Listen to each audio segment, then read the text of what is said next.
خانزادہ حویلی کی وہ رات نور شاہ کے لیے کسی قیامت سے کم نہیں تھی۔ جس کمرے میں اسے لایا گیا تھا وہاں کی دیواریں بھی جیسے اس کی اجنبیت اور خوف پر نوحہ کو نہ تھی۔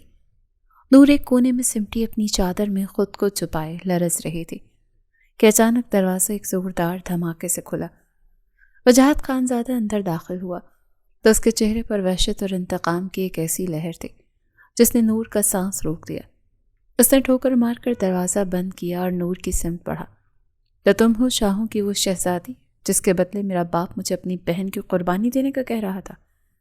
وجاہت کی آواز میں زہر گھلا تھا۔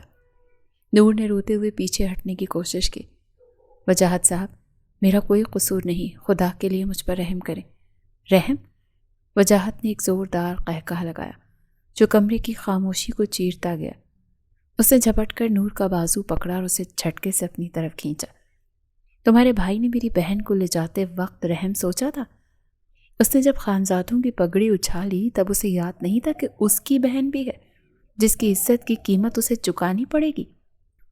نور کے گالوں پر آنسوں کی قطاریں بہہ رہی تھیں۔ میں نے تو اب آپ کی منکوہا ہوں، میں آپ کی عزت ہوں۔ تم میری عزت نہیں، میری دشمن ہو۔ وجاہت نے دھاڑتے ہوئے اسے بستر پر پٹخ دیا۔ تم یہاں رانی بن کر نہیں، ایک قیدی بن کر آئی ہو۔ تنویر شاہ نے جس طرح ہماری عزت کو پامال کیا ہے، آج میں اس کا ایک ایک لمحے کا حساب تم سے لوں گا، سمجھی؟ 16 سالہ نور کی روح کانپ اٹھی تھی اس 30 سالہ مرد کی بات سن کر۔ رات کا دوسرا پہر بیت رہا تھا مگر حویلی کی کشادہ اسٹڈی روم میں تناؤ کی لہریں واضح محسوس کی جا سکتی تھی۔ باہر بارش کی ہلکی بوندا باندی نے ماحول کو مزید بوجھل بنا دیا تھا۔ تنویر شاہ جو کافی دیر سے اپنے باپ کے سامنے سر جھکائے کھڑا تھا، آخر کار اپنی خاموشی توڑنے کا فیصلہ کیا۔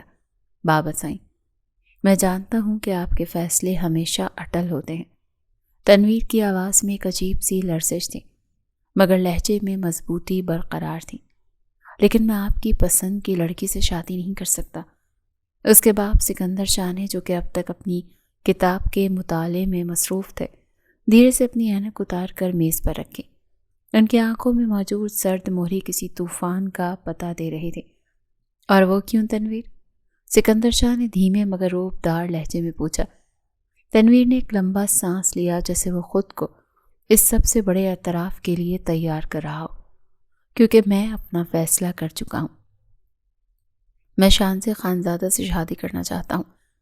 کمرے میں اچانک ایسی خاموشی چھا گئی کہ دیوار پر لگی گھڑی کی ٹک ٹک بھی ہتھوڑے کی طرح محسوس ہونے لگی۔ سکندر شاہ کے چہرے کے تاثرات یکسر بدل گئے۔ غصے کی ایک لہر ان کی پیشانی کی لکیروں میں نمایاں ہوئی۔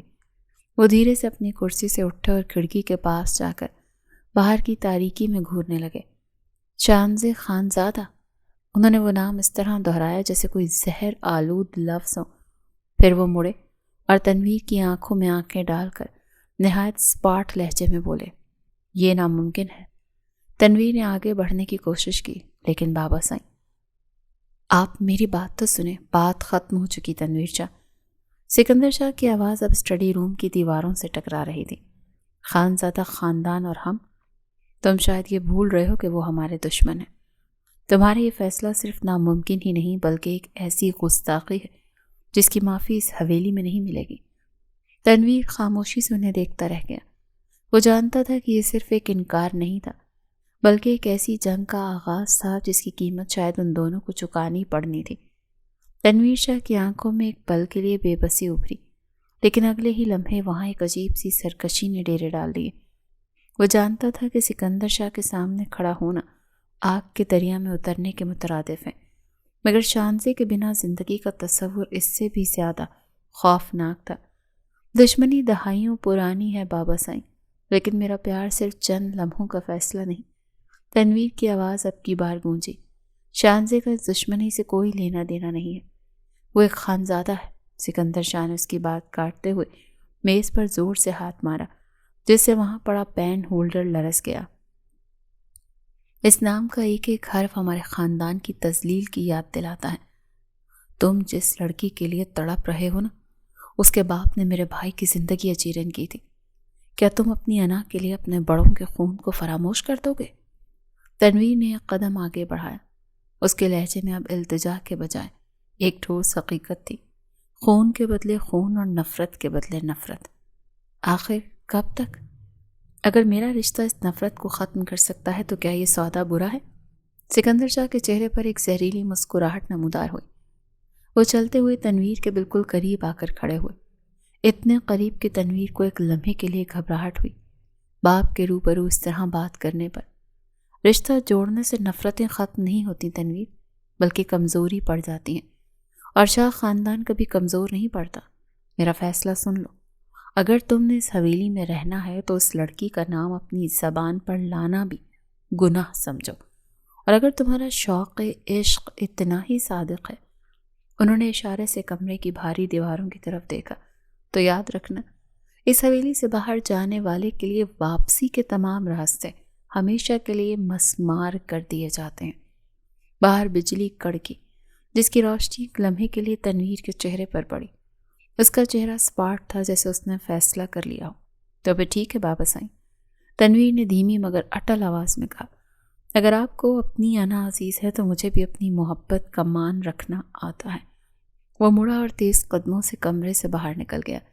سکندر شاہ اسے جاتے دیکھتے رہے۔ ان کی مٹھیاں بھیجی ہوئی تھیں اور ماتھے پر ابھرتی رگیں بتا رہی تھیں کہ شاہ خاندان کا غرور آج پہلی بار اپنے ہی خون سے ٹکرایا تھا۔ تیمور شاہ، میں چاہتا ہوں کہ تم اپنی چھوٹی بھائی تنویر شاہ کو سمجھاؤ۔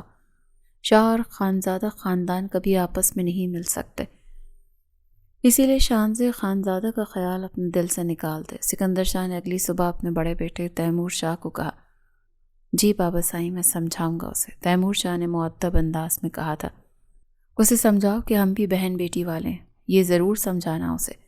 جی بابا سائیں، تیمور شاہ نے باپ کو تسلی دی تھی۔ سکندر شاہ کی حویلی میں ان کی بیوی سائرہ شاہ اور 3 بچے رہتے تھے۔ بڑا بیٹا تیمور شاہ، اس کی اہلیہ حورین شاہ، اس کے بعد تنویر شاہ جو اس وقت 28 سال کا تھا، جبکہ نور شاہ سب سے چھوٹی، اکلوتی اور لاڈلی بیٹی تھی شاہ خاندان کی، جس کی عمر صرف 16 سال تھی۔ خانزادہ حویلی کا ماحول شاہ حویلی سے ذرا مختلف تھا، مگر روپ اور دبدبے میں کسی دور بھی کم نہ تھا۔ یہاں کی دیواروں سے بھی پرانی دشمنی اور خاندانی فخر کی بو آتی تھی۔ رات کی خنکی میں اضافہ ہو چکا تھا۔ آغا عالم خانزادہ اپنی مخصوص سفید شال اوڑھے آرام دہ کرسی پر بیٹھے حقے کے کش لگا رہے تھے۔ ان کے چہرے کی جھریاں اور ان کے تجربات اور سخت گیری کی گواہ تھی۔ ان کے بالکل سامنے ان کا بیٹا وجاہت خانزادہ مضطرب حالت میں ٹہل رہا تھا اور شان سے دور ایک ستون سے ٹیک لگائے کھڑی تھی۔ اس کا چہرہ زرد تھا اور آنکھوں میں چھپا خوف اب پلکوں تک آ پہنچا تھا۔ شان سے میری طرف دیکھو۔ وجاہت کی گرجدار آواز نے خاموشی کا سینہ چاک کر دیا۔ اس کے سامنے جا کر کھڑا ہوا۔ لوگوں کی زبانوں پر جو کہانیاں گردش کر رہی ہیں، کیا وہ سچ ہیں؟ کیا شاہوں کے اس چھوکرے نے تمہارا راستہ روکنے کی ہمت کی ہے؟ شانزے نے لب بھینچ لیے، اس کے ہاتھ لرز رہے تھے۔ اس نے ہمت جمع کر کے سر اٹھایا۔ بھائی جان، راستہ روکنا الگ بات ہے، ہم ایک دوسرے کو پسند کرتے ہیں۔ حقے کی گڑ گڑاہٹ اچانک رک گئی۔ آغا عالم خانزادہ نے دھیرے سے سر اٹھایا۔ ان کی آنکھوں میں موجود ٹھہراؤ کسی آنے والے طوفان کی پیش گوئی کر رہا تھا۔ پسند؟ آغا عالم کا لہجہ اتنا سپاٹ تھا کہ شانزے کی ریڑھ کی ہڈی میں سنسنی دوڑ گئی۔ بیٹی، خانزادوں کی لڑکیاں دیواروں کے پیچھے رہتی ہیں یا قبروں میں، لیکن وہ دشمنوں کے لڑکوں کے خواب نہیں دیکھتی۔ لیکن بابا سائیں، تنویر شاہ نے مجھ سے وعدہ کیا ہے کہ وہ سب ٹھیک کر دے گا۔ شانزی کی آواز میں ایک آخری کوشش چھلک رہی تھی۔ وہ کیا ٹھیک کرے گا؟ وجاہت نے دھاڑتے ہوئے پاس پڑی ٹیبل کو ٹھوکر ماری، جو فرش پر گر کر پاش پاش ہو گئی۔ وہ شاہوں کا خون ہے شانزے، جن کی زمینیں ہمارے بڑوں کے خون سے سیراب ہوئی ہیں۔ تم کیا سمجھتی ہو سکندر شاہ تمہیں اپنی بہو بنائے گا؟ وہ تمہاری ڈولی نہیں، تمہارا جنازہ اٹھتا دیکھنا زیادہ پسند کرے گا۔ افسوس ہے تمہیں پڑھانے کو شہر اس لیے بھیجا تھا کہ یہ گل کھلاؤ۔ اچھا ہوتا تم کو بھی حویلی کی 4 دیواری میں رکھتے تو یہ دن نہ آتا ہماری زندگی میں۔ وجاہت نے مڑ کر اپنے باپ کی طرف دیکھا۔ بابا سائیں، شہر میں باتیں بن رہی ہیں، اگر ہم نے ابھی کچھ نہ کیا تو ہماری پگڑی اچھلنے میں دیر نہیں لگے گی۔ آغا عالم خانزادہ دھیرے سے اپنی کرسی سے اٹھے۔ وہ شانزے کے قریب آئے۔ ان کا ہاتھ شانزے کے سر پر تھا، مگر اس لمس میں باپ کی شفقت کے بجائے ایک حاکم کا حکم تھا۔ شانزے، کل سورج نکلنے سے پہلے تم یہ بھول جاؤ گی کہ تنویر شاہ نام کا کوئی شخص اس دنیا میں موجود تھا۔ انہوں نے وجاہت کی طرف دیکھا۔ وجاہت، حویلی کے پہرے سخت کر دو، کل ہی اس کے نکاح کی بات اپنے بھانجے سے پکی کرو۔ خانزادوں کی بیٹی اب اپنے ہی گھر میں قید رہے گی جب تک کہ وہ یہاں سے رخصت نہ ہو جائے۔ شانزے کی آنکھوں سے ایک آنسو ٹپک کر فرش پر گرا۔ واپس آئیں، یہ میرے ساتھ زیادتی ہے۔ یہ زیادتی نہیں، حفاظت ہے شانزے۔ آغا عالم مڑے اور اندر کی طرف چل دیے۔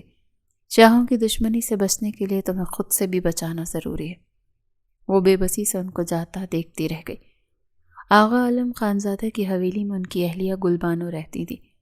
ان کی 2 اولادیں تھیں، 30 سالہ وجاہت خانزادہ اور ان کی اکلوتی بیٹی شانزے خانزادہ تھی۔ شانزے خاندان کی پہلی لڑکی تھی جو یونیورسٹی گئی تھی پڑھنے کو۔ وہیں تنویر شاہ فائنل ایئر میں تھا اور دونوں کی اتفاق کی ملاقات محبت میں بدل گئی۔ وہ ریگنگ کرنے آئے تھے اس کلاس میں اور شانزے اسے پہلی ہی نظر میں پسند آ گئی تھی۔ شانزے کی ریگنگ سے بچاؤ کیا تنویر نے، پھر سلام دعا کے بعد دوستی، اور دوستی جلد ہی محبت میں بدل گئی تھی۔ محبت کے بعد پتہ چلا کہ دونوں کی فیملی ایک گاؤں سے ہے اور ایک دوسرے کے کٹر دشمن بھی ہیں۔ یہ دشمنی 2 نسلوں سے چلی آ رہی تھی۔ جب شاہ خاندان کے مرد نے خانزادوں کی بیٹی کو پسند کیا تھا، وہ شادی تو نہ ہو سکی، پر خانزادوں نے شاہ خاندان کے چشم و چراغ کو بے دردی سے مارا اور ادھمری حالات میں شاہ حویلی کے سامنے پھینک گئے۔ تب سے آج تک وہ دشمنی چلی آ رہی تھی۔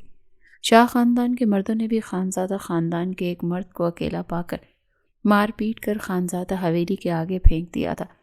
بدلے کے طور پر شاہ خاندان کے دل میں بے پناہ نفرت تھی خانزادوں کے لیے، پر گاؤں کی پنچایت نے ان دونوں خاندانوں میں امن بنائے رکھا تھا، ورنہ کب کا خون خرابہ ہو چکا ہوتا۔ اب تنویر شاہ اور شانزے خانزادہ کی محبت کیا رنگ لائے گی، یہ وقت بتانے والا تھا۔ حویلی کے عقبی حصے میں پرانے برگد کے درخت کے نیچے، جہاں اندھیرا سب سے گہرا تھا، تنویر شاہ بے چینی سے پہرا دے رہے تھے۔ ملازمین کی نظروں سے بچتا ہوا شانزے کا انتظار کر رہا تھا۔ رات کی خاموشی میں خشک پتوں کی آہٹ بھی دھماکے کی طرح سے محسوس ہو رہی تھی۔ اچانک ایک سایہ لرزا اور شانزے چادر میں لپٹی ہانپتی ہوئی اس کے قریب پہنچی۔ اس کی آنکھیں رونے کی وجہ سے سوجی ہوئی تھی اور چہرہ خوف سے سفید تھا۔ شانزے، تم ٹھیک تو ہو؟ تنویر نے اس کا ہاتھ تھامنا چاہا مگر شانزے قدم پیچھے ہٹ گئی۔ اس کے ہاتھ لرز رہے تھے۔ تنویر، سب ختم ہو گیا۔ اس کی آواز ہچکیوں میں دب گئی۔ بھائی جان کو سب معلوم ہو گیا ہے۔ بابا سائی نے صاف کہہ دیا ہے کہ خانزادوں کی بیٹیاں دشمنوں کے خواب نہیں دیکھتی۔ تنویر نے مضبوطی سے اس کے کاندھے تھامے۔ میں نے اپنے باپ سے بات کی ہے شانزے، میں لڑوں گا ان سے۔ میں تمہیں اس نفرت کی بھٹی میں جلنے نہیں دوں گا۔ اب بہت دیر ہو چکی تنویر، شانزے نے تڑپ کر کہا۔ بابا سائی نے فیصلہ کر لیا۔ وہ کل ہی میرے نکاح کی بات اپنے بھانجے سے پکی کر رہے ہیں۔ انہوں نے حویلی کے پہرے سخت کر دی ہیں اور مجھے گھر میں قید کرنے کا حکم دے دیا ہے۔ یہ ہماری آخری ملاقات ہو سکتی ہے۔ تنویر کے پیروں تلے سے زمین نکل گئی۔ نکاح؟ اتنی جلدی؟ وہ ایسا کیسے کر سکتے ہیں؟ وہ آغا عالم خانزادہ ہیں تنویر، وہ اپنی انا کے لیے کچھ بھی کر سکتے ہیں۔ شانزے نے روتے ہوئے ان کی طرف دیکھا۔ وہ کہتے ہیں شاہوں کی دشمنی سے بچنے کے لیے میرا کسی اور کا ہونا ضروری ہے۔ تنویر، مجھے یہاں سے لے جاؤ، ورنہ میں جی نہیں پاؤں گی تمہارے بغیر۔ پیار ایک سے اور شادی کسی اور سے مجھ سے نہیں ہوگا تنویر شاہ۔ تنویر کی آنکھوں میں ایک عجیب سی وحشت اور عزم ابھرا۔ اس نے شانزے کا ہاتھ مضبوطی سے پکڑ لیا۔ اگر وہ اپنی ضد پر اڑے ہیں تو شاہ خاندان کا بیٹا بھی پیچھے نہیں ہٹے گا۔ شانزے، تم تیار رہنا، کل سورج ڈھلنے سے پہلے میں تمہیں اس قید سے نکال لے جاؤں گا، چاہے اس کے لیے مجھے پورے گاؤں ہی سے کیوں نہ لڑنا پڑے۔ اسی لمحے دور سے ٹارچ کی روشنی چمکی اور وجاہت خانزادہ کی غسیلی آواز گونجی، کون ہے وہاں؟ شانزے کا دل ڈوبنے لگا۔ تنویر، بھاگو، اگر تم پکڑے گئے تو وہ تمہیں زندہ نہیں چھوڑیں گے۔ ٹارچ کی روشنی تیزی سے ان کی سمت آ رہی تھی۔ وجاہت کے بھاری قدموں کی چاپ اور گالیوں کی آوازیں قریب آتی جا رہی تھیں۔ تنویر نے شانزے کا ہاتھ ایک آخری بار سختی سے دبایا۔ میں آؤں گا شانزے، کل سورج ڈھلنے سے پہلے تم میری پناہوں میں ہوگی۔ یہ میرا تم سے اور ان دیواروں سے وعدہ ہے۔ اس سے پہلے کہ وجاہت وہاں پہنچتا، تنویر چیتے کی سی پھرتی سے حویلی کے نیچے دیوار پھاند کر اندھیرے میں اوجھل ہو گیا۔ شانزے نے کانپتے ہاتھوں سے اپنی چادر درست کی اور تیزی سے پچھلے دروازے سے اندر کی طرف بھاگی۔ اس کا دل سینے سے باہر آنے کو تھا۔ وجاہت نے ادھر ادھر دیکھا تو کوئی نظر نہ آیا تو وہ پلٹ کر اندر چلا گیا۔ خانزادہ حویلی میں گہما گہمی تھی۔ وجاہت خانزادہ نے مہمانوں کو مدعو کر رکھا تھا اور آغا عالم خانزادہ اپنی بیٹھک میں بیٹھے نکاح کی شرائط طے کر رہے تھے۔ کسی کو کانوں کان خبر نہ تھی کہ حویلی کے ایک وفادار ملازمہ رحیمہ، جو برسوں سے شانزے کو اپنی بیٹیوں کی طرح چاہتی تھی، ایک خطرناک کھیل کا حصہ بن چکی تھی۔ بیوی جی جلدی کریں، رحیمہ نے سرگوشی کی۔ اس نے شانزے کو ایک پرانا برقع پہنا دیا جو عام طور پر گاؤں کی عورتیں پہنتی تھیں۔ وجاہت صاحب باہر مہمانوں میں مصروف ہیں، یہی موقع ہے۔ رحیمہ خالہ، اگر آپ پکڑی گئیں تو وہ آپ کو زندہ نہیں چھوڑیں گے، شانزے کی آواز سے سک رہی تھی۔ میری فکر نہ کریں، میں کہہ دوں گی کہ آپ کمرے میں سو رہی ہیں، آپ جائیے، وہ پچھلے گیٹ پر آپ کا انتظار کر رہا ہے۔ رحیمہ نے اسے دھکا دے کر راہداری کی طرف روانہ کیا۔ شانزے نیچی نظریں کیے برقعے میں خود کو چھپائے ملازمین کے راستے سے ہوتی ہوئی عقبی دروازے تک پہنچی۔ وہاں ایک کالی گاڑی سٹارٹ کھڑی تھی۔ جیسے ہی وہ قریب پہنچی، گاڑی کا دروازہ کھلا اور تنویر کا ہاتھ باہر نکلا۔ آ جاؤ شانزے، اب ہم پیچھے مڑ کر نہیں دیکھیں گے۔ تنویر کی آواز میں عزم اور محبت کی جھلک تھی۔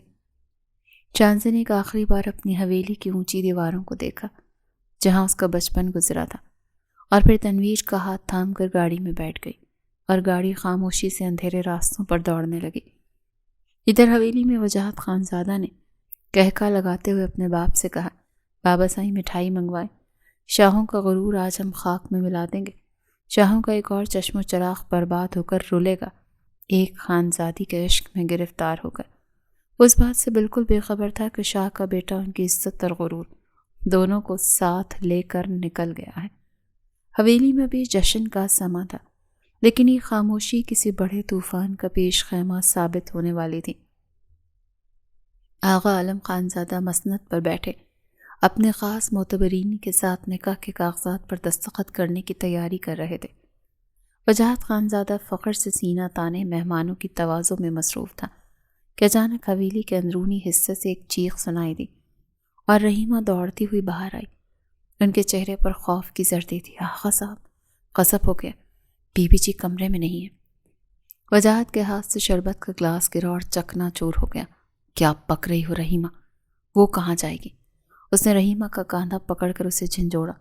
میں نے ہر جگہ دیکھا، وہ کہیں نہیں ہے، کھڑکی کھلی ہوئی ہے۔ اور رحیمہ نے ڈرتے ہوئے خط آغا عالم کی طرف بڑھایا جسے شانزے کے تکیے کے نیچے سے ملا تھا۔ آغا عالم نے لرزتے ہاتھوں سے وہ کاغذ کھولا۔ جیسے جیسے وہ اسے پڑھ رہے تھے ان کے چہرے کی رنگت سرخ سے سیاہ ہوتی جا رہی تھی۔ خط میں صرف چند لفظ تھے، بابا سائیں، میں آپ کی انا کے لیے اپنی محبت قربان نہیں کر سکتی، میں تنویر شاہ کے ساتھ جا رہی ہوں۔ تنویر شاہ؟ وجاہت کی آواز حویلی کے در و دیوار سے ٹکرائی۔ اس نے اپنی کمر سے پستول نکالا اور اسے لوڈ کرتے ہوئے دیوانہ وار باہر کی طرف بھاگا۔ میں اس شاہ کے بیٹے کا خون پی جاؤں گا۔ اس نے خانزادوں کی غیرت پر ہاتھ ڈالا ہے۔ آغا عالم کرسی پر ڈھیر ہو گئے۔ ان کی وہ انا جو پورے علاقے میں ضرب المثل تھی، آج ان کے اپنے ہی گھر میں پاش پاش ہو چکی تھی۔ شہر سے دور ایک پرانی مسجد میں جہاں رات کی خاموشی میں صرف پرندوں کی آوازیں آ رہی تھیں، قاضی صاحب نے تنویر اور شانزے کے سامنے نکاح نامہ رکھا۔ تنویر کے قریبی دوست گواہ کے طور پر موجود تھے۔ شانزے کا پورا وجود لرز رہا تھا۔ اسے لگ رہا تھا کہ کسی بھی لمحے اس کا بھائی وہاں پہنچ کر ان کی زندگی ہی ختم کر دے گا۔ تنویر نے اس کا لرزتا ہوا ہاتھ تھاما۔ شانزے، ہم اب پیچھے نہیں ہٹ سکتے؟ قاضی صاحب نے پوچھا۔ شانزے خانزادہ بنت آغا عالم خانزادہ، کیا آپ کو تنویر شاہ ول سکندر شاہ کے ساتھ یہ نکاح قبول ہے؟ شانزے نے ایک لمحے کے لیے اپنی بند آنکھوں کے سامنے اپنے غصے میں بڑے بھائی اور ساکت باپ کا چہرہ دیکھا، پھر تنویر کی گرفت محسوس کی جو اسے تحفظ کا احساس دلا رہی تھی۔ قبول ہے، اس نے دبی ہوئی مگر واضح آواز میں کہا۔ 3 بار اقرار کے بعد جب دستخط ہوئے تو قاضی صاحب نے دعا کے لیے ہاتھ اٹھائے۔ مبارک ہو، آج سے آپ میاں بیوی ہیں۔ جیسے ہی وہ مسجد سے باہر نکلے تو دور سے گاڑیوں کی ہیڈ لائٹس چمکتی نظر آئیں اور سائرن کی آوازیں قریب آنے لگیں۔ تنویر شاہنزے کو اپنی پناہ میں لے گیا۔ اب کوئی ہمیں جدا نہیں کر سکتا شان سے، لیکن اب یہ جنگ صرف حویلیوں تک محدود نہیں رہے گی۔ شاہ حویلی کے دالان میں ایک عجیب سی سسکتی ہوئی خاموشی تھی، جبکہ خانزادہ حویلی میں غصے کی آگ لگی ہوئی تھی۔ اب یہ جنگ تو محبت کرنے والوں سے نکل کر انا اور قدیم قبائلی قوانین کے ہاتھوں میں آ چکی تھی۔ سکندر شاہ جو ہمیشہ چٹان کی طرح مضبوط دکھائی دیتے تھے، آج ٹوٹے ہوئے لگ رہے تھے۔ ان کے سامنے ان کا بڑا بیٹا تیمور شاہ خاموشی سے سر جھکائے کھڑا تھا۔ تیمور جو اپنے باپ کا دایاں بازو اور ایک سلجھا ہوا انسان مانا جاتا تھا، اس صورتحال کی سنگینی کو بخوبی سمجھ رہا تھا۔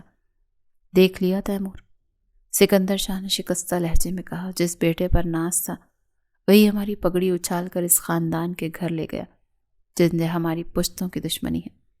بابا سائیں، تنویر جذباتی ہے، مگر اس نے جو کیا وہ کسی طوفان سے کم نہیں، تنویر نے دھیمے لہجے میں جواب دیا۔ افسوس تو اس بات کا ہے تیمور کہ اس نے دشمن کی بیٹی کو چنا۔ اب پورا گاؤں ہم پر ہنسے گا۔ خانزادہ خاموش نہیں بیٹھیں گے، وہ اس آگ کو بجھنے نہیں دیں گے۔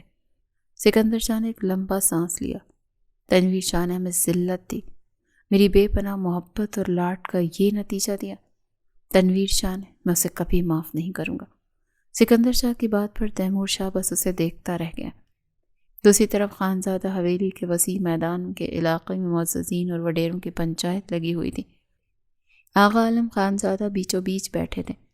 ان کی ایک طرف وجاہت خانزادہ غصے سے بھرا ہوا کھڑا تھا، جس کی انگلیاں اپنی بندوق پر جمی ہوئی تھیں۔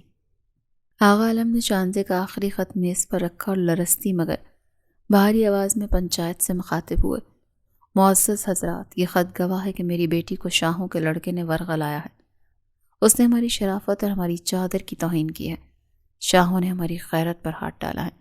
پھر انہوں نے مجمع میں ایک بھرپور نظر ڈالی اور اپنی حتمی فیصلہ پیش کیا۔ خانزادوں کا قانون صاف ہے، ہمیں انصاف چاہیے۔ اگر تنویر شاہ نے ہماری بیٹی چھینی ہے تو ہمیں بیٹی کے بدلے بیٹی دو۔ شاہوں کی کسی لڑکی کا نکاح ہمارے خاندان میں کیا جائے تاکہ حساب برابر ہو جائے۔ وجاہت نے آگے بڑھ کر اپنی پستول ہوا میں لہرائی، اور اگر یہ شرط منظور نہیں تو سن لو پھر، تنویر شاہ کا خون ہم پر واجب ہے۔ ہم اسے زمین کے کسی بھی کونے سے ڈھونڈ نکالیں گے اور اسے نشان عبرت بنا دیں گے۔ خانزادوں کی غیرت کا فیصلہ اب صرف خون یا نکاح سے ہوگا۔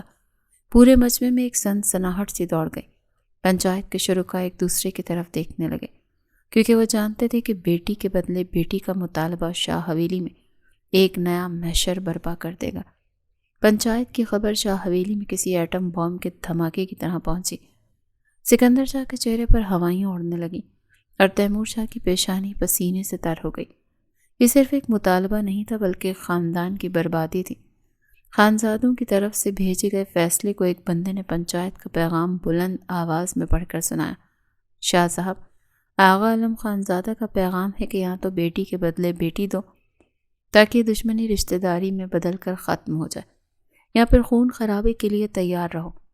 اگر شاہوں کی بیٹی ہمارے گھر نہ آئی تو تنویر شاہ کا قتل ہم پر واجب ہوگا اور اس گاؤں کا امن و سکون ہمیشہ کے لیے راکھ بن جائے گا۔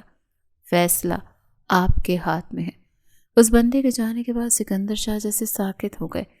ان کے ذہن میں اپنی اکلوتی بیٹی نور شاہ کا چہرہ گھوم گیا، جو ابھی محض 16 برس کی تھی اور زندگی کے تلخ حقائق سے کوسوں دور اپنی سہیلیوں اور کتابوں کی دنیا میں مگن تھی۔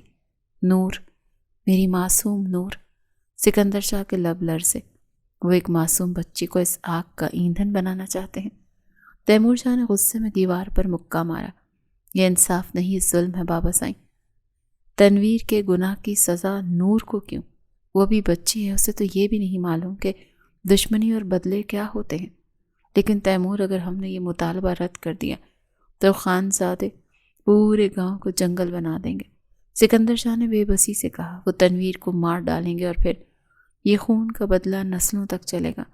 وہ جانتے ہیں کہ نور ہماری کمزوری ہے اور اسی لیے انہوں نے یہ چال چلی ہے۔ نور شاہ جو کمرے کے باہر کھڑی یہ سب سن رہی تھی، اس کے ہاتھ سے پانی کا گلاس چھوٹ کر فرش پر گرا۔ اس کی بڑی بڑی آنکھوں میں حیرت اور دہشت بھر گئی۔ وہ اب تک اپنے بھائی تنویر کے بھاگنے کے صدمے میں تھی، لیکن اسے یہ اندازہ نہیں تھا کہ اس کی قیمت اسے خود چکانی پڑے گی۔ تیمور نے نور کو دہلیز پر کھڑا دیکھ لیا تھا۔ ان کا دل کٹ کر رہ گیا تھا۔ وہ اپنی چھوٹی بہن کو جان سے زیادہ چاہتا تھا۔ وہ بہن کم بیٹی زیادہ تھی۔ تیمور اور تنویر کے لیے، کیونکہ عمر کا فرق کافی بڑا تھا ان کے بیچ۔ بابا سائیں، میں نور کی قربانی نہیں ہونے دوں گا، تیمور نے دھاڑتے ہوئے کہا، چاہے مجھے خود بندوق اٹھانی پڑے، میں اپنی بہن کو ان درندوں کے گھر نہیں بھیجوں گا۔ لیکن فضا میں گونجتا ہوا پنچایت کا وہ جملہ شاہوں کو سونے نہیں دے رہا تھا۔ بیٹی کے بدلے بیٹی دو ورنہ خون خرابی کی تیاری رکھو۔ پنچایت کا دن آن پہنچا۔ گاؤں کے وسط میں موجود وسیع و عریض برگد کے پیڑ کے نیچے ایک ہجوم جمع تھا، مگر خاموشی ایسی تھی کہ سانسوں کی آواز بھی سنائی دے رہی تھی۔ ایک طرف آغا عالم خانزادہ اپنے بیٹے اور مسلح محافظوں کے ساتھ بیٹھے تھے، دوسری طرف سکندر شاہ اپنے بڑے بیٹے تیمور شاہ اور خاندان کے معززین کے ساتھ موجود تھے۔ پنچایت کی سربراہ وڈیرے غلام رسول نے گلا صاف کیا اور دونوں فریقین کی طرف دیکھا۔ سکندر شاہ صاحب، خانزادوں کا مطالبہ آپ کے سامنے، آپ کے بیٹے نے ان کی عزت پر ہاتھ ڈالا ہے، اب اس کا ایک ہی حل ہے کہ اس دشمنی کو رشتہ داری میں بدل دیا جائے تاکہ مزید خون نہ بہے۔ سکندر شاہ کا چہرہ زرد تھا، انہوں نے بمشکل اپنے لہجے پر قابو پاتے ہوئے کہا، ہمیں یہ رشتہ منظور ہے مگر میری بیٹی ابھی بہت چھوٹی ہے۔ شاہ صاحب، چھوٹا بڑا ہونا اب کوئی معنی نہیں رکھتا۔ وجاہت خانزادہ اچانک بول پڑا، اس کی آواز میں ایک فاتحانہ تمکنت تھی، ہمیں صرف یہ دیکھنا ہے کہ پلڑا برابر کیسے ہوگا۔ آپ کا بیٹا ہماری بہن لے گیا ہے تو اب آپ کی بیٹی نور شاہ کا نکاح میرے ساتھ ہوگا، یعنی وجاہت خانزادہ کے ساتھ۔ یہ سنتے ہی تیمور شاہ کی مٹھیاں بھیج گئی تھیں۔ وجاہت جو اپنی سختی اور بے رحمی کے لیے مشہور تھا، نور جیسی معصوم کلی کے لیے کسی بھی طور مناسب نہیں تھا، مگر پنچایت کے فیصلے کے سامنے سب بے بس تھے۔ وڈیرے نے آغا عالم کی طرف دیکھا، آغا صاحب کیا آپ اس پر راضی ہیں؟ آغا عالم نے سکندر شاہ کی آنکھوں میں آنکھیں ڈال کر نہایت صفاقی سے کہا، ہاں، میری بیٹی کے بدلے شاہوں کی بیٹی میرے بیٹے وجاہت کے گھر آئے گی، اسی صورت میں تنویر شاہ کا خون معاف ہوگا، ورنہ کل کا سورج شاہوں کی حویلی میں ماتم لے کر طلوع ہوگا۔ سکندر شاہ نے ہارے ہوئے جواری کی طرح سر جھکا دیا، ہمیں یہ فیصلہ قبول ہے۔ اسی وقت پنچایت میں شور بلند ہوا کہ فیصلہ ہو چکا، نور شاہ کا مستقبل اب وجاہت خانزادہ کے ہاتھوں میں دے دیا گیا تھا۔ جب یہ خبر حویلی پہنچی تو کوہرام مچ گیا۔ نور شاہ جو اب تک صدمے کی حالت میں تھی، اپنی ماں کی گود میں سر رکھ کر پھوٹ پھوٹ کر روتی تھی، امی وہ مجھے مار ڈالیں گے، مجھے تو ابھی پڑھنا ہے۔ نور شاہ کی سسکیاں کمرے کی دیواروں سے ٹکرا رہی تھیں۔ تیمور شاہ کمرے میں داخل ہوا تو اس کی آنکھیں خون آلود تھیں۔ وہ اپنی بہن کے سامنے گھٹنوں کے بل بیٹھ گیا۔ نور، میں معافی مانگنے کے قابل بھی نہیں ہوں، تنویر کی ایک غلطی نے تجھے جیتی جاگتی قبر میں دھکیل دیا ہے۔ نور نے لرزتے ہاتھوں سے اپنے بھائی کا ہاتھ تھاما، بھائی جان کیا واقعی مجھے وہاں جانا پڑے گا؟ تیمور کے پاس کوئی جواب نہیں تھا، وہ جانتا تھا کہ اگر نور نہ گئی تو پورا گاؤں مقتل بن جائے گا۔ دوسری طرف وجاہت خانزادہ اپنی حویلی میں بیٹھا ایک شیطانی مسکراہٹ کے ساتھ اپنی بندوق صاف کر رہا تھا۔ اسے شانزے کے جانے کا دکھ تو تھا، مگر شاہوں کی بیٹی کو اپنی ٹھوکروں میں رکھنے کا غرور اس سے کہیں زیادہ تھا۔ پنچایت کے فیصلے کی گونج ابھی ہوا میں ہی تھی کہ سکندر شاہ نے اپنی لرزتی ہوئی آواز میں ایک آخری کوشش کرنے کا فیصلہ کیا۔ وہ جانتے تھے کہ نور ابھی کم عمر ہے، وہ خانزادوں کی دشمنی اور وجاہت کے غصے کو جھیلنے کے قابل نہیں ہے۔ سکندر شاہ نے آغا عالم کی طرف ہاتھ جوڑ کر دیکھنا چاہا، مگر ان کی غیرت نے انہیں روک دیا۔ انہوں نے بھرائی ہوئی آواز میں منصفوں سے کہا، ہمیں یہ فیصلہ منظور ہے، مگر میری ایک شرط ہے۔ نور ابھی صرف 16 برس کی ہے، اس کی عمر پڑھنے لکھنے کی ہے۔ میرا مطالبہ ہے کہ نکاح ابھی پڑھوا دیا جائے، لیکن رخصتی 2 سال بعد، یعنی اس کے 18 سال کے ہونے پر کی جائے۔ سکندر شاہ کی اس بات پر پنچایت کے کچھ معززین نے سر ہلایا، جیسے وہ اس بات سے اتفاق کر رہے ہوں، مگر وجاہت خانزادہ جو اب تک خاموشی سے یہ سب سن رہا تھا، اچانک اپنی جگہ سے اٹھ کھڑا ہوا۔ اس کی آنکھوں میں لگی آگ پہلے سے بھی زیادہ بھڑک اٹھی تھی۔ ہرگز نہیں۔ وجاہت کی آواز پنچایت میں بجلی کی طرح کڑکی، شاہ صاحب یہ سودا بازی نہیں ہو رہی کہ آپ اپنی مرضی کی شرائط رکھیں گے۔ آپ کے بیٹے نے میری بہن کے ساتھ جو کیا، اس کے بعد آپ شرائط رکھنے کے قابل نہیں رہے۔ وجاہت نے ایک قدم اور آگے بڑھایا اور سکندر شاہ کی آنکھوں میں آنکھیں ڈال کر 2 ٹوک لہجے میں کہا، میرا فیصلہ اٹل ہے، نکاح بھی آج ہوگا، رخصتی بھی آج اور ابھی ہوگی۔ میں نور شاہ کو ایک پل کے لیے بھی اس حویلی میں نہیں چھوڑوں گا۔ وہ آج ہی میرے گھر کی دہلیز پار کرے گی، تاکہ شاہوں کو یاد رہے کہ کسی کی عزت کے ساتھ کھیلنے کا انجام کیا ہوتا ہے۔ آغا عالم نے بھی اپنے بیٹے کی تائید میں سر ہلا دیا۔ شاہ صاحب، وجاہت ٹھیک کہہ رہا ہے، ادھورے فیصلے خون کی پیاس نہیں بجھاتے۔ رخصتی آج ہی ہوگی۔ سکندر شاہ کے پاؤں تلے سے زمین نکل گئی۔ تیمور شاہ جو اب تک ضبط کیے کھڑا تھا تڑپ کر آگے بڑھا۔ وجاہت خانزادہ، وہ بچی ہے، تم اس سے دشمنی کا بدلہ کیوں لے رہے ہو؟ دشمنی کا بدلہ دشمنی ہی سے لیا جاتا ہے تیمور شاہ، وجاہت نے طنزیہ مسکراہٹ کے ساتھ جواب دیا۔ جاؤ اور اپنی بہن کو تیار کرو، سورج ڈھلنے سے پہلے خانزادوں کی بہو کو حویلی سے نکلنا ہے۔ جب یہ خبر شاہ حویلی پہنچی کہ رخصتی ابھی ہونی ہے تو حویلی میں صفِ ماتم بچھ گیا۔ نور شاہ جو اب تک صرف نکاح کی بات پر سہمی ہوئی تھی، یہ سن کر تو جیسے پتھر کی ہو گئی۔ اسے لگ رہا تو اسے زندہ ہی آگ میں جھونک دیا جا رہا ہے۔ نور کی ماں اسے سینے سے لگا کر دھاڑیں مار مار کر رونے لگی۔ میرا بچہ ابھی بہت چھوٹا ہے، وہ ان کے ظلم کیسے سہے گی؟ تیمور شاہ نے آسمان کی طرف دیکھ کر ایک ٹھنڈی آہ بھری۔ وہ بے بس تھا، کیونکہ اس کے سامنے اس کے بھائی تنویر کی زندگی کا سوال تھا، اور دوسری طرف پورے خاندان کی بقا کا۔ باہر گاڑیوں کے ہارن بجنے لگے۔ وجاہت خانزادہ اپنی ضد پوری کرنے کے لیے شاہ حویلی کی دہلیز پر آ کر کھڑا ہوا، جہاں اسے آج ایک معصوم کلی کو مرجھانے کے لیے ساتھ لے جانا تھا۔ شام کے سائے گہرے ہوتے ہی شاہ حویلی کی در و دیوار پر اداسی کی چادر تن گئی تھی۔ وہ گھر جہاں قہقہے گونجتے تھے، آج وہاں کی ہواؤں میں بھی سسکیاں تھیں۔ ایک طرف تنویر اور شانزے کی خوشیوں کی قیمت نور شاہ کی معصومیت سے چکائی جا رہی تھی۔ حویلی کے بڑے کمرے میں جہاں نور شاہ کو بٹھایا گیا تھا، وہاں کی فضا بوجھل تھی۔ نور سرخ جوڑے میں ملبوس کسی دلہن کے بجائے ایک قیدی کی طرح لگ رہی تھی۔ اس کا چہرہ آنسوؤں سے تر تھا اور وہ ساکت بیٹھی صرف فرش کو تکے جا رہی تھی۔ قاضی صاحب نے جب نکاح کے کلمات شروع کیے تو نور کا پورا وجود لرز اٹھا۔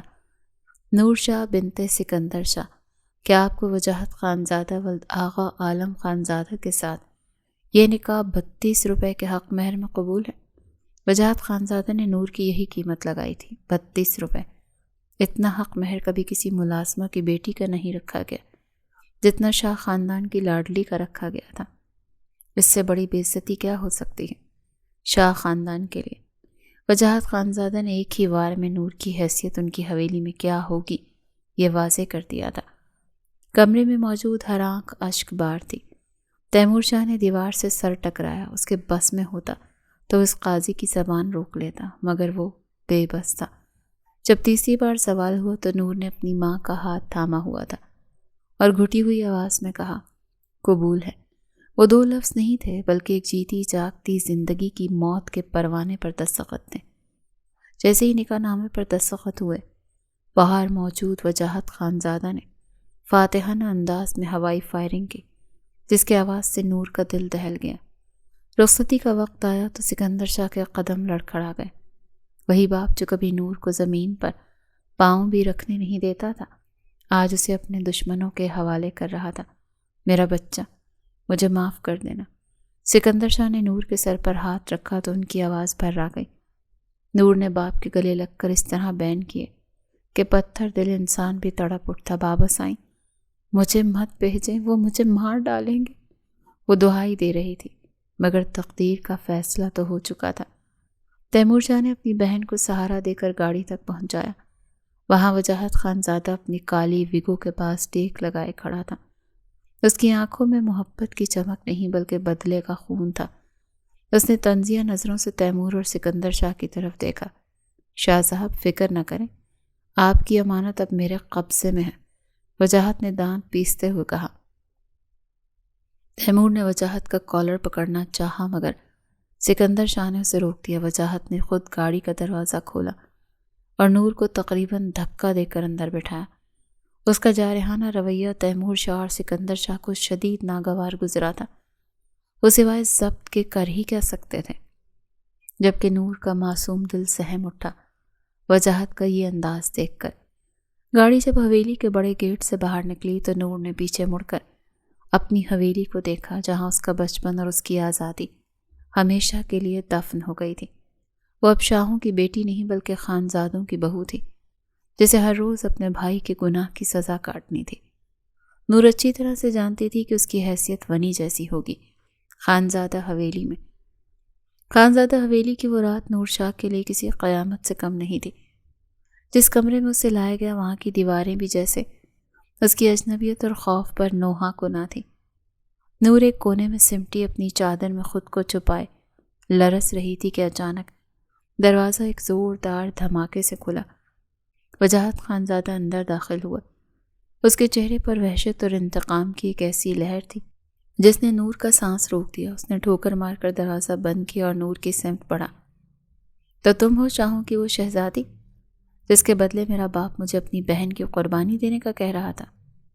وجاہت کی آواز میں زہر گھلا ہوا تھا۔ نور نے روتے ہوئے پیچھے ہٹنے کی کوشش کی۔ وجاہت صاحب، میرا کوئی قصور نہیں، خدا کے لیے مجھ پر رحم کریں۔ رحم؟ وجاہت نے ایک زوردار قہقہہ لگایا جو کمرے کی خاموشی کو چیرتا چلا گیا۔ اس نے جھپٹ کر نور کا بازو پکڑا اور اسے جھٹکے سے اپنی طرف کھینچا۔ تمہارے بھائی نے میری بہن کو لے جاتے وقت رحم سوچا تھا؟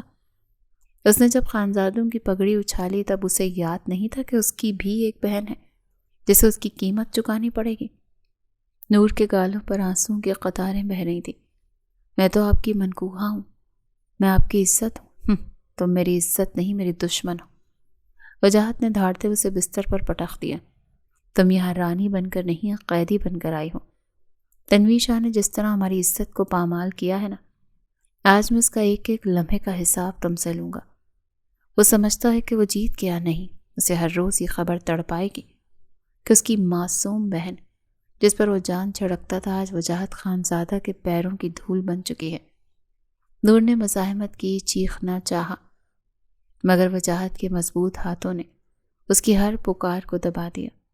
اس کی معصومیت اور اس کے آنسو وجاہت کے انتقام کی آگ کو ٹھنڈا نہ کر سکے۔ اس رات وجاہت نے تمام انسانیت فراموش کر دی۔ اس نے نور کی عزت کو روندتے ہوئے اسے احساس دلایا کہ وہ کوئی بیوی نہیں بلکہ ایک جنگی مال غنیمت ہے۔ جب وہ کمرے سے باہر نکلا تو پیچھے صرف ایک مرجھائی ہوئی کلی باقی رہ گئی تھی جس کی روح تک زخمی ہو چکی تھی۔ نور شاہ جو چند گھنٹے پہلے ایک آزاد پرندہ تھی، اب ایک ایسی لاش بن چکی تھی جسے زندہ رہنے کی سزا دی گئی تھی۔ باہر کھڑا وجاہت سگریٹ کا دھواں ہوا میں اڑاتے ہوئے اپنی فتح پر مسکرا رہا تھا، مگر اندر اسے یہ علم ہی نہیں تھا جس آگ کو اس نے آج ہوا دی ہے وہ ایک دن سب کچھ راکھ کر دے گی۔ خانزادہ حویلی کی صبح جب طلوع ہوئی تو فضا میں ایک عجیب سی گھٹن تھی۔ رات کے اس وحشیانہ کھیل کے بعد وجاہت خانزادہ کے چہرے پر پشیمانی کا ایک سایہ تک نہ تھا۔ وہ بالکل نارمل انداز میں تیار ہوا، آئینے کے سامنے کھڑے ہو کر اپنی شال اوڑھی اور بغیر پیچھے مڑے اس بے جان وجود کو وہیں چھوڑ کر کمرے سے باہر نکل گیا جیسے کوئی مارکا جیت کر جا رہا ہوں۔ گلبانو بیگم جو رات پر جائے نماز پر بیٹھی اس رشتے کی بہتری کے لیے دعائیں مانگتی رہی تھی، وجاہت کو سیڑھیوں سے اترتے دیکھ کر ٹھٹک گئی۔ وجاہت بیٹا، اتنی صبح کہاں کی تیاری ہے اور بہو کیسی ہے؟ انہوں نے مامتا بھرے لہجے میں پوچھا۔ تو وجاہت نے ایک سرد نگاہ اپنی ماں پر ڈالی اور کاندھے اچکا کر بولا، بہو نہیں، شاہوں کی امانت ہے وہ، جس کا سودا پورا ہو چکا۔ میں ذرا ڈیرے پر جا رہا ہوں، کچھ کام ہے۔ وہ بڑی بے نیازی سے حویلی کے بھاری دروازوں سے باہر نکل گیا، جیسے پیچھے کوئی انسان نہیں بلکہ محض ایک مٹی کا کھلونا چھوڑ کر جا رہا ہوں۔ اسی لمحے حویلی کی پرانی ملازمہ بختو ہانپتی کانپتی سیڑھیوں سے اتری۔ اس کا چہرہ زرد تھا اور ہاتھ لرز رہے تھے۔ بیگم صاحبہ جلدی آئیں، اوپر تو غضب ہو گیا۔ گلبانو بیگم کا دل ڈوبنے لگا۔ وہ تیزی سے سیڑھیاں چڑھ کر وجاہت کے کمرے تک پہنچی۔ جیسے انہوں نے اندر قدم رکھا تو ان کے منہ سے ایک چیخ نکل گئی اور انہوں نے فوراً اپنے لبوں پر ہاتھ رکھ لیا۔ کمرے کی حالت چیخ کر رات کی بربریت کی کہانی سنا رہی تھی۔ فرش پر نور کے ٹوٹے ہوئے زیورات بکھرے تھے اور وہ خود بستر کے ایک کونے میں سر جھکائے چادر میں خود کو چھپانے کی ناکام کوشش کر رہی تھی۔ اس کے بال بکھرے ہوئے تھے اور چہرے پر کرب کے گہرے نشان تھے۔ خداوند، یہ میں کیا دیکھ رہی ہوں؟ گلبانو بیگم کی آنکھوں سے آنسو جاری ہو گئے۔ وہ دوڑ کر نور کے قریب پہنچی اور اسے اپنے سینے سے لگا لیا۔ ہائے اللہ، وجاہت تو ایسا کرے گا مجھے یہ امید نہ تھی۔ نور جو اب تک ایک پتھر کی طرح ساکت تھی، اپنی سانس کی ممتا بھری آواز سنتے ہی ان کی گود میں ڈھیر ہو گئی اور ایسی ہچکیوں سے روئی کہ گلبانو بیگم کا کلیجہ منہ کو آ گیا۔ بیٹی مجھے معاف کر دینا، میں نے ایک انسان نہیں بلکہ ایک درندہ پالا ہے۔ گلبانو بیگم نے روتے ہوئے نور کے سر پر ہاتھ پھیرا۔ اس نے بدلے کی آگ میں انسانیت کی تمام حدیں پار کر دیں۔ تو معصوم ہے بیٹی، تیرا کیا قصور تھا؟ انہوں نے مڑ کر بختوں کو آواز دی، بختوں گرم پانی اور مرہم لاؤ اور اس کمرے کے دروازے بند کر دو۔ آج تو میری مامتا بھی شرمندہ ہے اس بیٹے پر جس نے ایک معصوم کلی کو اس بے رحمی سے مسل دیا۔ گلبانو بیگم کی ہمدردی نے نور کے زخموں پر مرہم کا کام تو کیا، مگر جو روح وجاہت نے زخمی کر دی تھی اس کا علاج شاید کسی کے پاس نہ تھا۔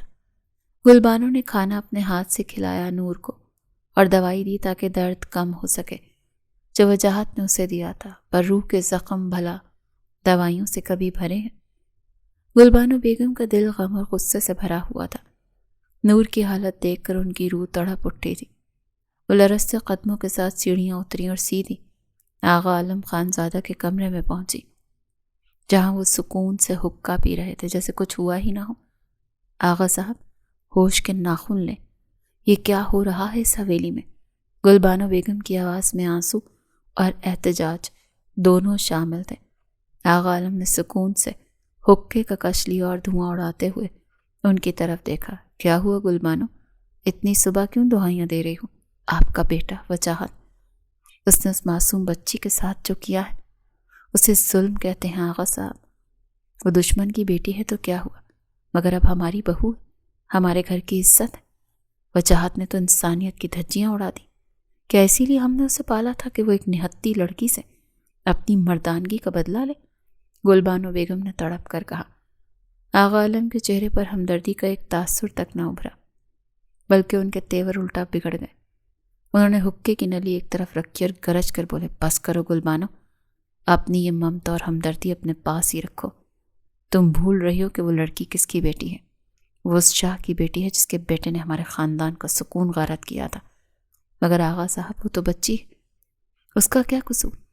قصور اس کے خون کا ہے۔ آغا عالم نے ان کی بات کاٹتے ہوئے 4 باتیں سنا ڈالیں۔ تمہارے بیٹے نے وہی کیا ہے جو ایک غیرت مند خانزادے کو کرنا چاہیے۔ شاہوں نے ہماری غیرت پر ہاتھ ڈالا، ہماری بیٹی کو ورغلایا، تو کیا ہم انہیں پھولوں کے ہار پہناتے؟ وجاہت نے اسے اس کی اوقات یاد دلائی ہے تاکہ شاہوں کو تا حشر یاد رہے کہ خانزادوں سے دشمنی مول لینے کا انجام کیا ہوتا ہے۔ گلبانو بیگم حیرت سے اپنے شوہر کا پتھر جیسا چہرہ دیکھتی رہ گئی۔ اور سنو گلبانو، اگر تم نے دوبارہ اس لڑکی کی وکالت کرنے کی کوشش کی نا تو یاد رکھنا کہ اس حویلی میں تمہارے لیے بھی جگہ تنگ ہو جائے گی۔ وہ یہاں رانی بن کر نہیں آئی، وہ ونی ہے، ایک قیدی، اور اس کے ساتھ وہی سلوک ہوگا جو ایک غلام کے ساتھ ہوتا ہے۔ جاؤ اب، اور وجاہت کے کاموں میں ٹانگ اڑانے کی ضرورت نہیں ہے۔ آغا عالم نے دوبارہ حقہ تھام لیا، یہ اشارہ تھا کہ بات ختم ہو چکی ہے۔ گلبانو بیگم وہاں سے خاموشی سے نکل آئی، مگر ان کے ذہن میں ایک ہی سوال گردش کر رہا تھا کہ جس گھر کے مرد اتنے بے حس ہو جائیں وہاں ایک معصوم لڑکی کا کیا بنے گا؟ وجاہت جب شام کو حویلی لوٹا تو گلبانو بیگم دالان میں اس کا انتظار کر رہی تھی۔ اس بار وہ رو نہیں رہی تھی بلکہ ان کی آنکھوں میں سخت غصہ تھا۔ وجاہت خانزادہ، شرم آتی ہے مجھے کہ میں نے تجھے جنم دیا۔ انہوں نے بلند آواز میں اسے ٹوکا۔ ایک نہتی اور معصوم لڑکی پر اپنی مردانگی ثابت کر کے تو نے خانزادوں کی پگڑی اونچی نہیں کی بلکہ اسے کیچڑ میں رول دیا ہے۔ وہ تیری بیوی ہے، تیری قیدی نہیں۔ وجاہت کے قدم ایک پل کے لیے رک گئے، اس کی پیشانی پر پسینہ آیا اور نظریں جھک گئیں۔ ایک لمحے کے لیے اسے اپنی ماں کے لہجے نے شرمندگی کے احساس میں مبتلا کیا۔ اسے لگا جیسے اس نے واقعی حد پار کر دی ہے، مگر اگلے ہی لمحے شاہوں سے دشمنی کا زہر پھر اس کے ذہن پر حاوی ہو گیا اور اس نے ایک زوردار قہقہ لگایا اور ڈھیٹ پن سے کاندھے اچکائے۔ اماں، آپ بلا وجہ اس کی وکالت کر رہی ہیں۔ شاہوں کے خون کے ساتھ ایسا ہی ہونا چاہیے تھا۔ اس پاٹ لہجے میں بولا اور پیر پٹکتا ہوا سیدھا اپنے کمرے کی طرف بڑھ گیا۔ کمرے کا دروازہ اس نے ٹھوکر مار کر کھولا جہاں نور اب بھی اسی حالت میں بستر کے کونے میں ساکت بیٹھی تھی۔ اٹھو، یہ تماشا بند کرو، وجاہت نے گرج کر کہا۔ نور نے سہم کر اسے دیکھا۔ وجاہت اس کے قریب آیا اور حقارت سے اسے دیکھتے ہوئے بولا، اٹھو اس بستر سے اور اس بستر کی حالت درست کرو اور جا کر نہاؤ، سچ سنور کر باہر آؤ تاکہ سب کو لگے کہ تم نارمل ہو۔ میں نہیں چاہتا کہ تمہاری اس منحوس شکل کی وجہ سے میرا بی پی شوٹ ہوتا رہے۔ اگر تم نے اب مزید ڈرامہ کیا یا اماں کو اور میرا بی پی کے سامنے اپنا رونا دھونا رویا تو یاد رکھنا میرا اگلا وار اس سے بھی زیادہ سخت ہوگا۔ اس نے نور کا بازو پکڑ کر اسے جھٹکے سے اٹھایا۔ اٹھو نور وجاہت خانزادہ، اور اپنے آپ کو ایک ونی کی طرح نہیں بلکہ اس حویلی کی بہو کی طرح پیش کرو، ورنہ میں تمہاری خاموشی بھی چھین لوں گا۔ نور جو اندر سے ٹوٹ چکی تھی بستر سے اٹھی اور لرزتے قدموں سے واش روم کی طرف بڑھ گئی، جبکہ وجاہت خانزادہ فاتحانہ انداز میں صوفے پر بیٹھ کر سگریٹ سلگانے لگا۔ نور کے پاس اب نہ ہمت تھی اور نہ ہی کوئی راستہ۔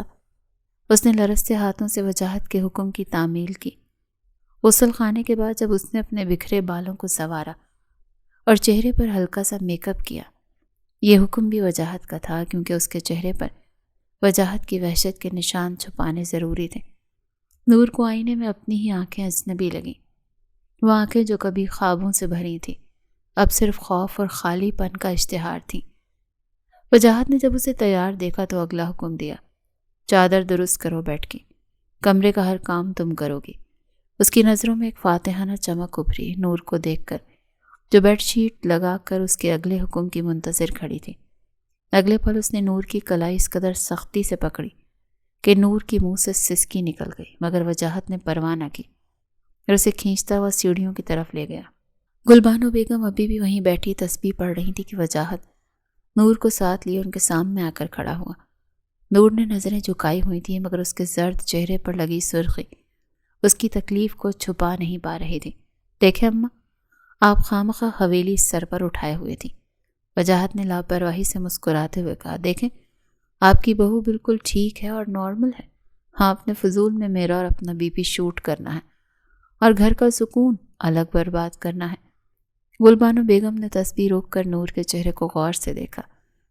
ان کی تجربہ کار آنکھیں نور کے لبوں کی لرزش اور اس کے جکڑے ہوئے وجود کو پڑھ چکی تھیں۔ بیٹا وجاہت، چہرے پر رنگ مل لینے سے روح کے زخم نہیں چبھتا، انہوں نے بھرائی ہوئی آواز میں کہا۔ پھر وہ اٹھی اور نور کے قریب آ کر اس کے سر پر ہاتھ رکھا۔ نور بیٹی، کیا تم واقعی ٹھیک ہو؟ نور نے ایک لمحے کے لیے نظریں اٹھا کر وجاہت کی طرف دیکھا، جس کی آنکھوں میں خاموش مگر ہولناک دھمکی تھی۔ نور نے تھوک نگلا اور بمشکل آواز نکالی، جی اماں سائیں، میں ٹھیک ہوں۔ وجاہت نے ایک طنزیہ نظر اپنی ماں پر ڈالی۔ سنا آپ نے؟ اب اطمینان رکھیں اور ہمیں سکون سے کھانا دیں۔ میں نہیں چاہتا کہ اس گھر میں ہر وقت ماتم کا سما رہے۔ شاہوں کی بیٹی اب خانزادوں کی بستی میں رہنا سیکھ گئی ہے۔ وہ نور کو وہیں چھوڑ کر شان سے ڈائننگ ٹیبل کی طرف بڑھ گیا، جبکہ گلبانو بیگم نے نور کو اپنے سینے سے لگا لیا۔ انہیں معلوم تھا کہ یہ خاموشی کسی بڑے طوفان کی دستک ہے اور نور کا یہ نارمل ہونا دراصل اس کے اندرونی موت کا اعلان ہے۔ ڈائننگ ٹیبل پر بیٹھتی ہی وجاہت نے کھانے کے بعد ایک حکمران انداز میں کرسی کھسکائی اور نور کی طرف اشارہ کیا۔ نور جاؤ، میرے لیے کڑک چائے بنا کر لاؤ۔ نور ابھی سنبھلی بھی نہ تھی کہ وجاہت کے اس نئے حکم نے اسے چونکا دیا۔ وہ خاموشی سے کچن کی طرف مڑنے ہی لگی کہ گلبانو بیگم نے مداخلت کی۔ ٹھہرو نور۔ پھر انہوں نے وجاہت کی طرف دیکھا۔ وجاہت، یہ کیا طریقہ ہے؟ بچی ابھی آئی ہے، اسے گھر کے اصولوں اور سب کی پسند کا بھی ٹھیک سے پتہ نہیں۔ وقتو کچن میں ہی ہے، وہ بنا دے گی تمہارے لیے چائے۔ وجاہت نے میز پر پڑا کانٹا غصے سے پلیٹ پر مارا، جس کی تیز آواز نے نور کو کپ کپا دیا۔ اس کی تیکھی نظروں سے اپنی ماں کو دیکھا۔ اماں، میں ایک بار کہہ دیا کہ اب سے میرے سارے کام صرف اور صرف نور کرے گی تو بس وہی کرے گی۔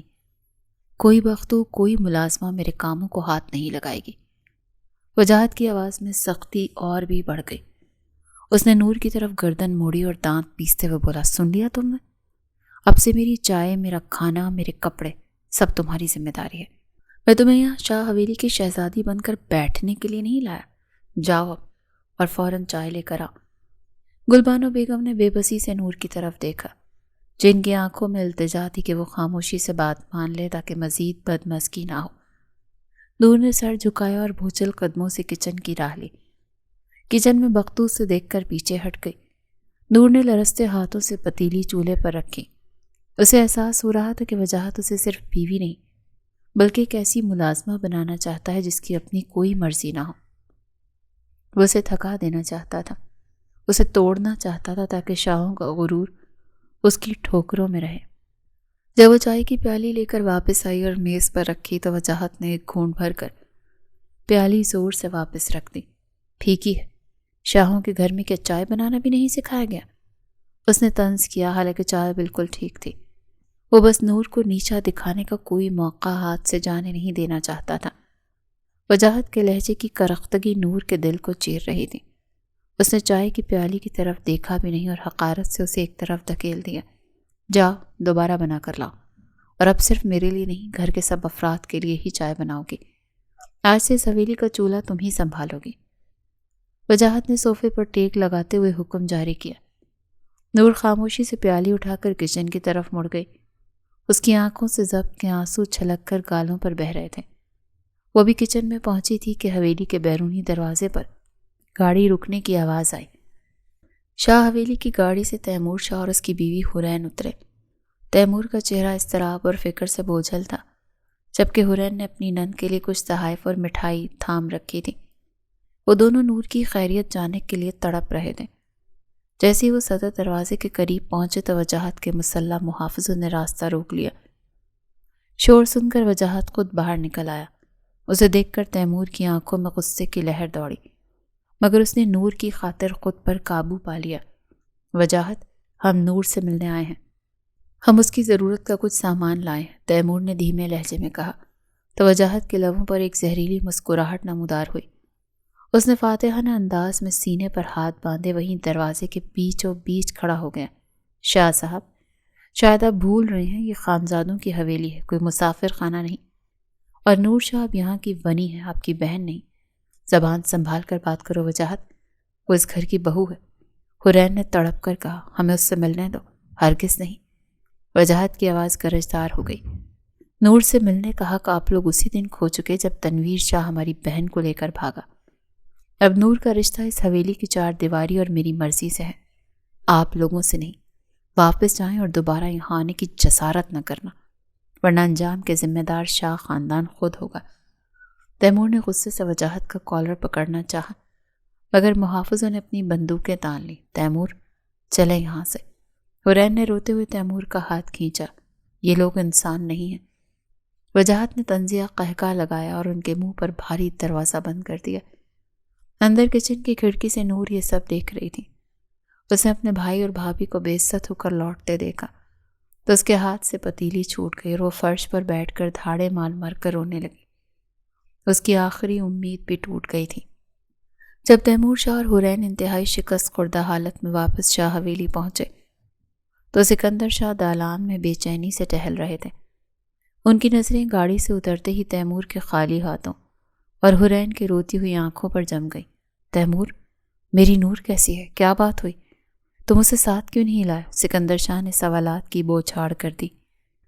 تیمور نے دیوار سے سر ٹکا لیا اور اندھی ہوئی آواز میں بولا، بابا سائیں، وہ انسان نہیں درندے ہیں۔ وجاہت نے ہمیں دہلیز پار نہیں کرنے دی، ہمیں گیٹ سے ہی واپس بھیج دیا۔ وہ کہتا ہے نور اب شاہوں کی بیٹی نہیں رہی، وہ خانزادوں کی ہے۔ یہ سننا تھا کہ سکندر شاہ کے سینے میں جیسے کسی نے خنجر اتار دیا۔ ان کا چہرہ سفید پڑ گیا اور وہ دل پر ہاتھ رکھ کر وہیں کرسی پر ڈھیر ہو گئے۔ یا اللہ، یہ دن بھی دیکھنا تھا میری معصوم بچی اس وحشی کے قبضے میں، اور میں کچھ نہیں کر پا رہا۔ سائرہ بیگم بھی رو رہی تھی بیٹی کا سوچ کر۔ دوسری طرف خانزادہ حویلی میں جب دروازہ بند ہوا تو نور کچن کے فرش پر بیٹھی سسکیاں بھر رہی تھی۔ اسے لگ رہا تھا اس کے اپنوں نے اسے ہمیشہ کے لیے اس جہنم میں چھوڑ دیا ہے۔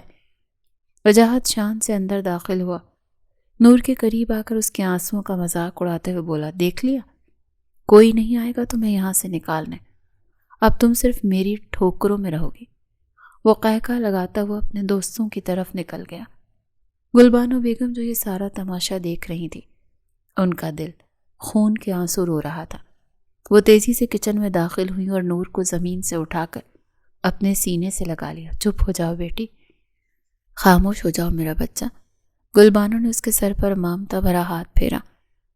میں جانتی ہوں یہ تیرے ساتھ بہت بڑی زیادتی ہے، مگر تم ہمت مت ہارنا۔ نور نے روتے ہوئے کہا، اماں سائیں، بھائی جان آئے تھے، وہ مجھے دیکھے بغیر چلے گئے۔ وجاہت بہت ظالم ہے، وہ مجھے جینے نہیں دیں گے۔ گلبانو نے اس کے آنسو پونچھے اور بڑی مضبوطی سے اس کی آنکھوں میں آنکھیں ڈال کر کہا، نور سنو میری بات، وجاہت میرا بیٹا ہے، میں اس کی رگ رگ سے واقف ہوں۔ وہ جتنا ڈھیٹ بن رہا ہے نا، اندر سے اتنا ہی کھوکھلا ہے۔ تو اسے اپنے آنسو مت دکھانا، کیونکہ تیرے آنسو اس کے انتقام کی آگ کو مزید ہوا دیتے ہیں۔ انہوں نے اسے تسلی دیتے ہوئے مزید کہا، میں اس حویلی میں تیرے ساتھ ہوں، جب تک گلبانو زندہ ہے میں اسے تیرے ساتھ جانوروں والا سلوک نہیں کرنے دوں گی۔ تو بس صبر کا دامن مت چھوڑنا، وقت بدلتا ہے بیٹی، یہ اندھیری رات بھی کٹ جائے گی۔ گلبانو کی ان باتوں نے نور کے مرجھائے ہوئے وجود میں ایک نئی ہمت پھونکی۔ اسے پہلی بار احساس ہوا کہ دشمنوں کے اس گھر میں بھی ایک دل ایسا ہے جو اس کے لیے دھڑکتا ہے، کم از کم ایک ماں اس کے ساتھ ہے۔